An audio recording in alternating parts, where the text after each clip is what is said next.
Hello friends, and welcome back to McKenna Talks Games, where today I am excited to finally bring you part 1 of my review for Changeling the Lost 2nd Edition. So this book has been out for a few months now, and I've been kind of struggling with how I wanted to tackle this review. There is a lot going on in the new book, and it would take me way too long to do just one video covering the entirety of what is in this edition.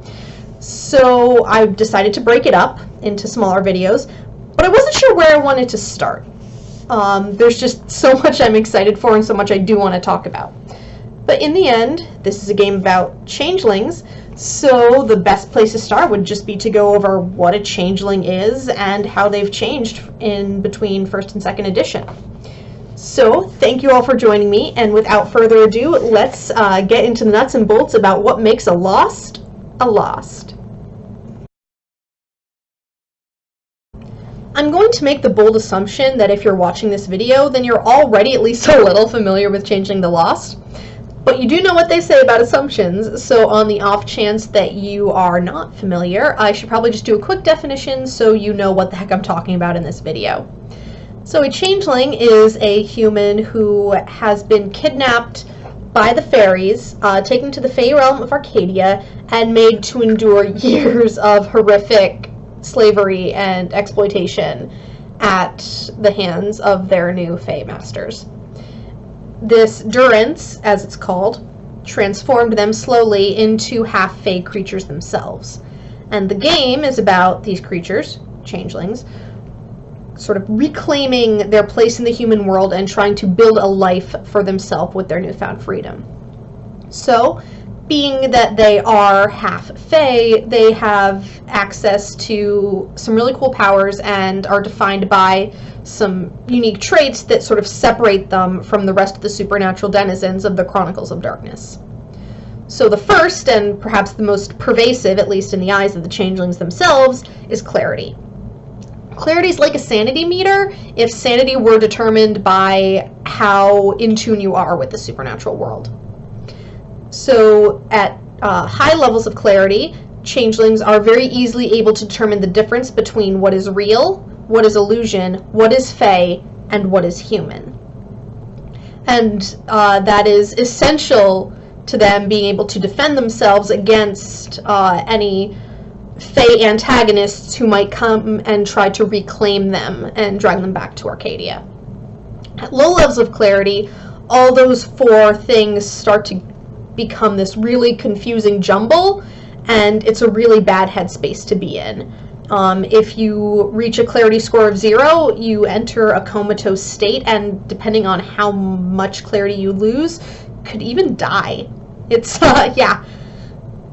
it's not great. So you want to keep your clarity score high, which can be difficult because there are things in Changeling which will challenge your clarity and force a breaking point. And these are really anything that could challenge your perceptions of reality or force you into a place where you are questioning yourself or your place in the world. It can be anything from spending a week without human contact to coming into contact with a true Fey to fighting or killing another changeling, or something as simple as someone tried to gaslight you. There's a bunch of different ways you can encounter a breaking point, and the severity of it obviously depends on the severity of the event in game. So when you hit a great breaking point in 1st edition, you would roll dice to resist losing a point of clarity. And if you lost a point of clarity, you could eventually buy it back with experience. Not so in 2nd edition. In 2nd edition, clarity is now its own health bar. So when you encounter a clarity breaking point, it's actually a damage roll against your clarity. And you can then heal that damage a lot easier, actually, than you could in 1st edition. So there's a lot more fluidity in session for clarity scores. So the ways you can heal your clarity are by overcoming a clarity condition, which rather than derangements in first edition, and if you've seen my first edition review, you know how much I hate derangements. Conditions are things that you can get when you take clarity damage, which reflect the mental and emotional state of your character at the time. They are not diagnosable mental illnesses. They are behaviors and potentially symptoms, such as being numb or withdrawn or even developing a sleepwalking condition, that can be overcome. And when you overcome these conditions, you heal your clarity and you can gain experience, as opposed to buying them away with experience like you did with derangements in first edition. So yeah, that is one way you can heal it. You can also heal clarity by spending time with your touchstones. And touchstones are an import from Vampire the Requiem. I'm not really all that familiar with Requiem, so I'm not exactly how they functioned there. But in Changeling, they can be a person or a place or an object that your Changeling has a powerful emotional connection to. And I really like their inclusion. It makes a lot of sense that if you have a character who's trying to rebuild their sense of identity and their place in the universe, that they would have one thing, at the very least, that they could center themselves on and ground themselves in the life they're trying to build. So when they spend time with that thing, that touchstone, it does heal their clarity. So I like the fluidity of it. Traditionally, fairy creatures have a reputation for being flighty and changeable, and it only makes sense that that changeable nature is reflected in how they see the world. So yeah, good on you, Onyx Path. You done real good with clarity. I am quite a fan. But I'm not going to spend any more time on that because we have to get to other aspects. So the next thing I want to talk about is weird. And weird is how fey your character is. If you have a high weird score, you are super, super close to being a true fey. And if you have a low weird score, then you're more human. And it functions basically the same way it did in first edition. So I'm not going to spend too much time on it, except for one thing, and that is frailties. Frailties are supernatural weaknesses that all fey creatures have. And changelings can get them too. In first edition, they didn't start getting frailties until a weird score of 6. Whereas in second edition, they get a frailty starting at weird 2, and then at every second dot they get after that. So I actually really, really like this change. Depending on how long a chronicle ran and how much experience your characters got in first edition, they might never experience a frailty. But in second edition, they can experience frailties from the get-go. And I really like it. Power comes at a price in Chronicles of Darkness, and moving that price to a place where characters can feel it earlier makes a lot more sense than putting it at a place that a character might not ever reach. So, yeah, another good change. An example of a frailty, which is common to all fey creatures, even if they don't have any official frailties of their own, is cold iron. Cold iron deals aggravated damage to the Fae. In first edition, it dealt aggravated damage to the Fae, but it didn't really hurt changelings all that much. All it did was negate any supernatural bonuses to defense or armor that they might have gotten from Fae magic. But in second edition, it does deal them aggravated damage as well, in addition to cutting through magical defense and acting as sort of like a cage.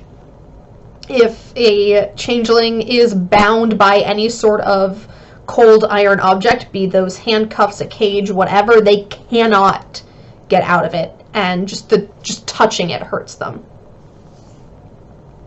So, yeah. It's a lot better, I think, that way than it was in first edition. I think there's a trend with the aspects I just described, making changelings more like the Fae, and therefore a little bit more monstrous than they were in first edition, which is the reason I like Chronicles of Darkness and World of Darkness so much, is that struggle between being human and being a monster. So yeah, thematically, again, great change. You're going to hear me saying that a lot. Thematically, a great change. But I digress. We have to get on to some of the powers that changelings have access to. So some powers that are unique to them, that are common across all subsets of changelings, are 1, portaling. Portaling is a new power in 2nd edition that allows a changeling to break free of bonds that are forced on them. So this can be a locked door, it can be handcuffs, it can be a cage, whatever. Unless, like I said before, that the thing that is binding them is cold iron, in which case they are flat out screwed. But basically, the idea is that whatever supernatural power you tapped into to make it out of Arcadia will not let you be bound again to the best of its ability. So it's not a big change, but it's one that I really like. Another one is the ability to incite bedlam, which, like frailties, was something that characters always had the opportunity to experience, but only at very high levels of weird. In 2nd edition now, however, you can do it from the start, and inciting bedlam is basically channeling a powerful emotion and forcing it out like a tidal wave onto the mortals around you. It can have a couple uses. Say, for example, if you're trying to flee from a pursuer, you can incite bedlam of panic or fear to create a commotion and to hinder your pursuer and allow your escape. But it's not a finesse weapon. It is more like dropping a rock and watching what happens. You don't have any control over the mortals you influence, and therefore no influence over the consequences of the bedlam you incited. Which, again, ties into them being more like the Fae earlier on in their existence. And the last power common to all changelings is reaping. Reaping is when a changeling completely rips a human's emotional energy from them. Changelings harvest glamour normally to fuel their contracts, and it doesn't hurt the human, but with the addition of reaping, which is not a cool thing to do, considered kind of a douche move, and will give you a clarity breaking point, you can just sort of take everything a human has to offer and leave them emotionally drained and mentally exhausted until they have the opportunity to overcome that supernatural attack. So it's it opens up some fun role-playing opportunities. Gotta be honest. Yeah, it's kind of a douche move, but you know, it could potentially have some very powerful narrative implications. So let's see, next power are contracts. And I'm not going to get too much into contracts because I want to do a separate video for them, but those are the power sets that all changelings have access to. Some are easier for them to learn than others, but it's the magic by which a character can influence the world around them. In 2nd edition, they're called regalia, and the types of regalia you can access from the start are tied to what we're going to talk about next, which is seemings. Seemings are the type of changeling that you are. It determines your basic look, your abilities, you get some cool blessings and some curses depending on which seeming you choose. So without further ado, let's move into that section, and we're just going to start in alphabetical order, and we're going to go with beasts. Beasts are pretty easy to understand. They are the half-animal hybrids of the changeling world. A beast is beholden to their basic physical and emotional needs. They're not necessarily dumb, but they are definitely more focused on short-term survival than they are on long-term goals and machinations. So thematically, they really didn't change that much between first and second edition. They do still have a heavy focus on instinct over intellect. In first edition, this was reflected by their curse, which gave them a negative modifier to dice pools involving untrained mental skills. And given that untrained mental skills already have a -3 penalty to your dice pools if you need to roll them, that's pretty nasty. So they're not as crippled in that regard in second edition, because second edition curses are all related to clarity breaking points.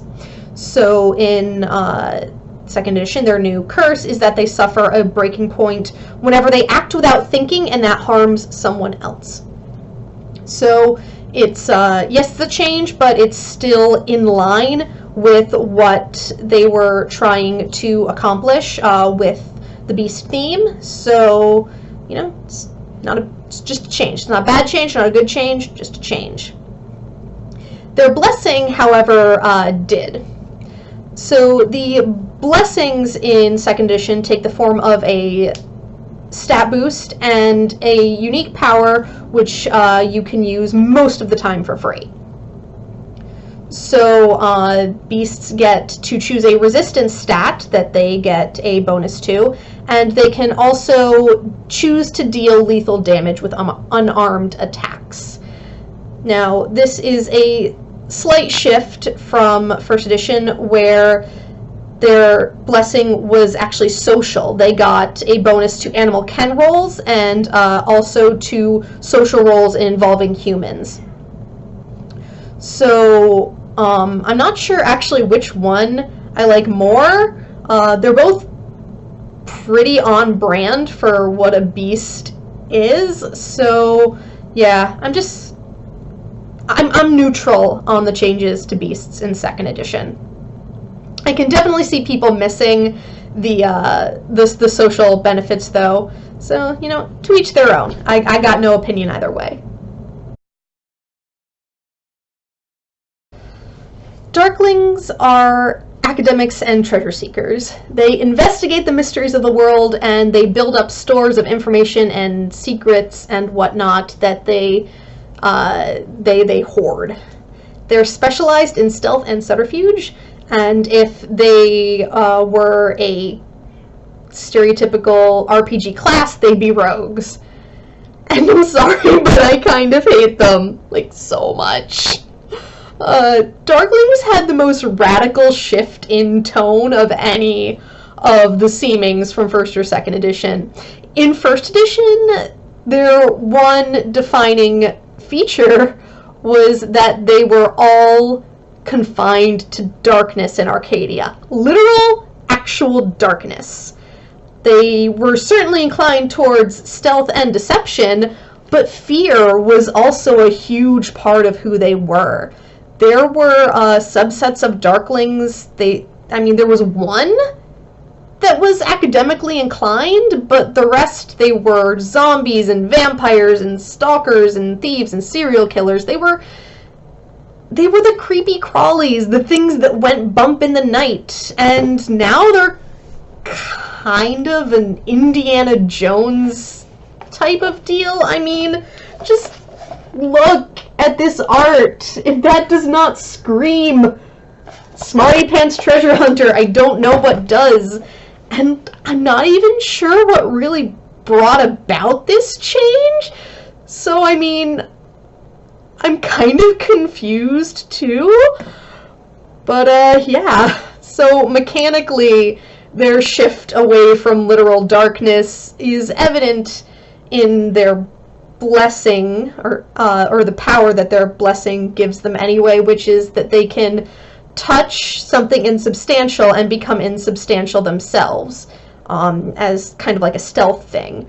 So examples they give are smoke, shadows, and a sunbeam.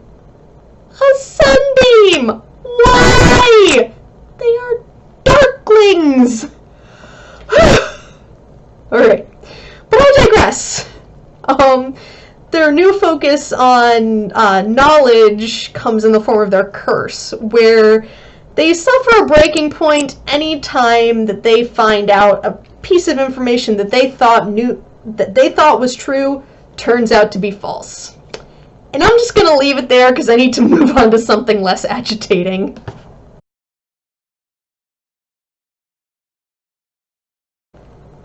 Like beasts, elementals are representations of the natural world.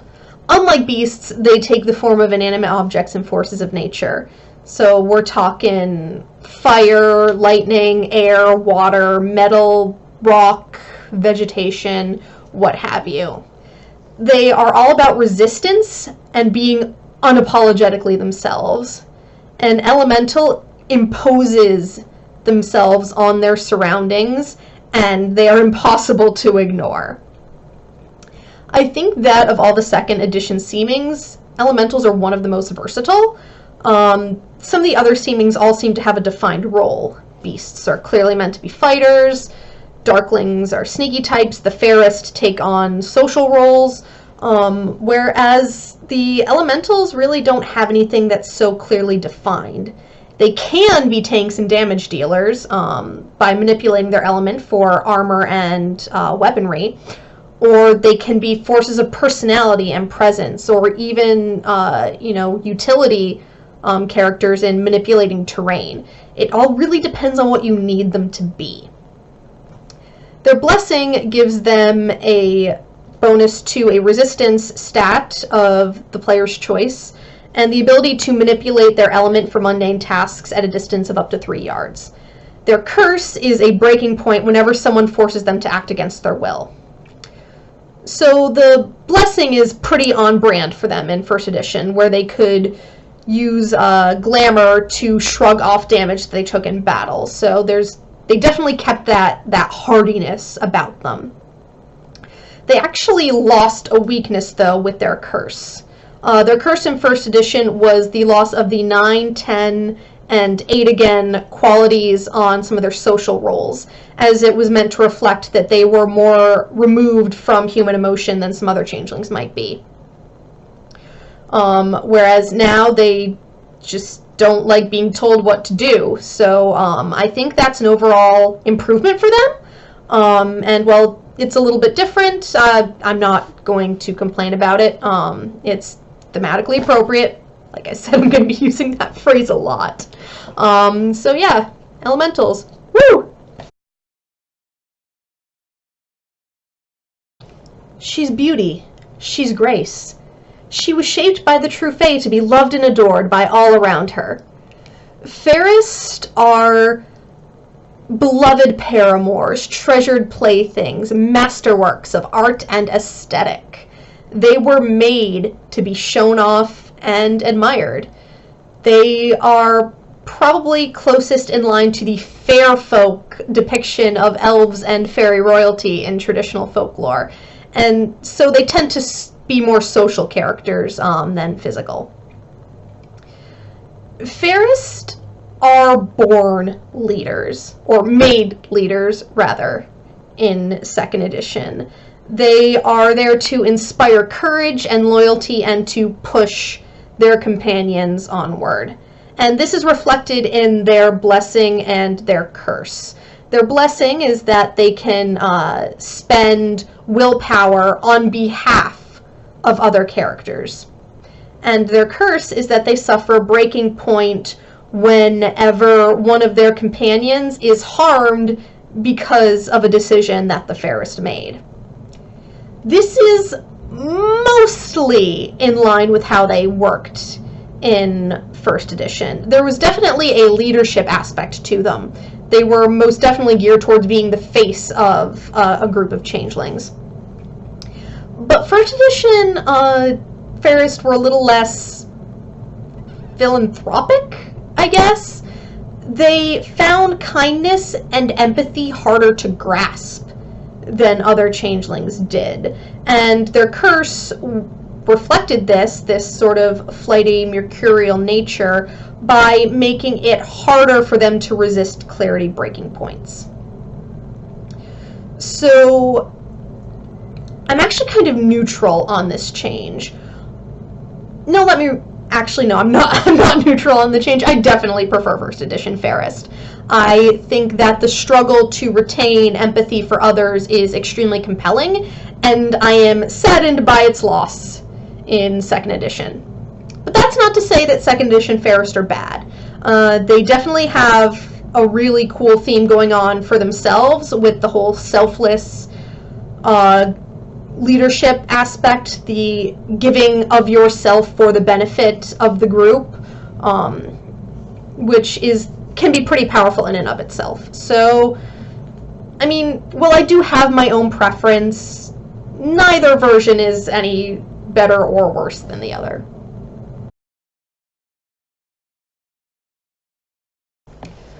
Ogres are brutes. They are big, they are scary, and they pack a mean punch.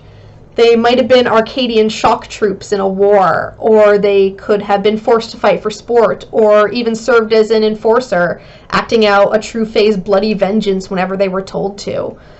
A lot of them regret this history of violence. A few of them revel in it. But whatever the case, if an ogre is swinging at you, you want to get out of the way really, really fast. Like beasts, they didn't really change all that much between first and second edition. They're still big and they are still nasty looking. Ogre's second edition blessing gives them a bonus to a power stat of their choice and allows them to force an enemy to submit in a fight after dealing just a single successful attack, which is pretty handy. And it's 100% in line with their blessing and their curse from first edition, which was a bonus to intimidation and physical rolls, and the loss of the 10 again quality on any rolls that involved composure. They are, however, a little kinder in tone than they were in first edition. Their favored regalia in second edition is Shield, which is all about protecting your allies and manipulating the environment to keep the people you're with from harm. Whereas in first edition, their contracts were all about hunting down your enemies and tearing them limb from limb. So, yeah. It's a little thing, but yeah, for the most part, ogres stayed exactly the same.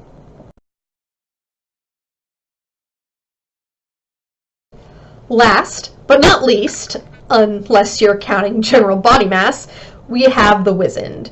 They were the ones who took care of the menial labor in Arcadia.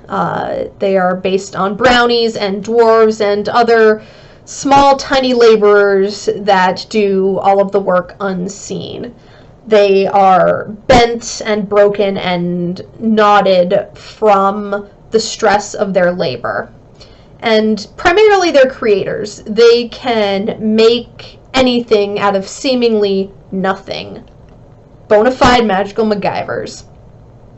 Their core concept really hasn't changed, but their focus has been narrowed a little bit. First edition Wizened could have been in a variety of trades. They could have been tinkerers, of course, or they could have been soldiers, or butlers, or surgeons, or whatever drudgery needed to be done in Arcadia. Their primary contracts in first edition still had to do with creation. They were contracts of artifice, but it wasn't the sole role they could fill. So the Wizened Blessing gives them bonuses to finesse traits, and it lets them take an action to turn one type of material into another material, such as turning lead into gold. This is pretty much in line with our first edition Blessing, which gave them 9 again on dexterity rolls and their first edition of Contract Artifice. Their curse is a little bit different now. They actually suffer a breaking point when somebody startles them. Whereas in first edition, they just suffered a penalty to social rolls. I'm not exactly sure what the reasoning for this change was. Is it because they get too caught up in their work and therefore don't pay attention to their surroundings? Is it because they don't like people watching them work? I'm not quite sure. I don't dislike the change, but the reasoning behind it is a little bit harder to pin down. At the end of the day, though, they're definitely still great utility characters, and they are up there with elementals in terms of versatility of use. And they're probably like my second favorite Kith, the first being Darklings, which is part of the reason I dislike 2nd edition Darklings so much. But, you know, that's neither here nor there. But yeah, so that takes care of the seemings. And that just leaves Kiths. Kiths are like subclasses. They are not required, but they do give your character a bunch of benefits. And there were a lot of them in 1st edition. There are only 12 in 2nd edition, and I'm not really going to go over them all, partially for the length of the video already, and partially because I really just don't want to. The content of the Kiths themselves is secondary to their mechanics. In 1st edition, they each had a specific power that they granted, and there really wasn't a lot of uniformity or balance between all of the Kiths. And the Kiths themselves were tied to specific seemings. So a Fairest couldn't be a leech finger, and a Darkling couldn't be a bright one. That's just how it worked. In 2nd edition, any seeming can take any Kith. Granted, there are some that seem to make a little bit more sense than others, but I mean, that just forces you to be creative if you want to combine some seemingly awkward ones, and I will never knock a chance for some outside-the-box thinking. And another cool thing about them is that now that their power sets are all pretty uniform, these power sets being a skill roll where 3 successes counts as an exceptional success, and 1 power they can spend a point of glamour to activate. It makes it really easy to import Kiths from 1st edition if you want to use them, or even create new Kiths if you wanted to. There's actually a really handy homebrewing guide in the book that gives a lot of good tips and tricks and advice for crafting your own Kiths. I actually did a lot of that for a 2nd edition game that I'm running right now, and I hate numbers games, and I had no problem with the conversion process.